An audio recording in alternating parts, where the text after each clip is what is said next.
Փաշինյանն իսկապես զորահանդեսը տպավորիչ էր։ Մենք տեսանք 2022 թվականից հետո ձեռք բերված զինտեխնիկան։ Այս համատեքստում կարող ենք փաստել, որ եթե 2026 թվականի համապետական ընտրությունների արդյունքում, օրինակ, դուք չընտրվեք վարչապետ, ինչը ժողովրդավարական երկրին բնորոշ հատկություն է, օրինակ մենք այս զինտեխնիկայով կարող ենք ջախջախել Ադրբեջանին, եթե իհարկե Ալիևը որոշի հարձակվել, եւ այս զորահանդեսը կազմակերպվել էր մի իրողությունների պայմաններում, երբ մենք Բաքվում ունենք պատանդարված հայեր, եւ այդ համատեքստում Ռուբեն Վարդանյանը հայտարարություն էր տարածել, եթե չեք լսել, մեջբերեմ, նա նշել էր, որ անբարո է վերընշվածի համատեքստում զորահանդես իրականացնելը, եւ նաեւ ինչպես կմեկնաբանեք սա, նաեւ այն համատեքստում, որ մենք ունենք օկուպացված տարածքներ եւ դրանց վերաբերյալ համենայն դեպս մինչեւ այս պահը Բաքվից որևէ դրական արձագանք չկա եւ ինչպես դուք ձեր խոսքում քիչ առաջ հիշատակեցիք, Դոնալդ Թրամփը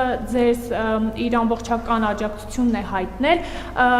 եթե օրինակ Ռուսաստանը եւ Իրանը բացահայտ աջակցություն հայտնեին ընդդիմության որևէ ներկայացուցչի, դուք սա չէիք դիտարկի որպես մեր ներքին կյանքին միջամտություն։ Մեր ընդդիմությունը առանց այն էլ գնահատում է ինչ ուզում է եւ ոնց ուզում է եւ ժողովրդավարության առանձնահատկություններից մեկը դա է։ Բաքվում անազատության մեջ պահող որևէ անձի հայտարարություն չեմ մեկնաբանի, որովհետեւ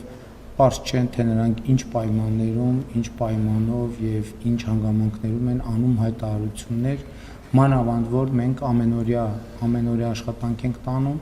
անազատության մեջ գտնվող մեր հայրենակիցների ազատ արձակման խնդիրը լուծելու համար եւ ինչպես իմ ելույթում ես ասացի, որ բանակի կերպափոխումը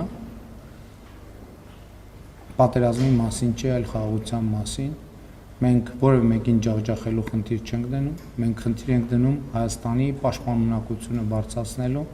իսկ Հայաստանի տարածքների հարցը բազմիցս ասել եմ, որ կլուծվի սահմանազատման արդյունքներով։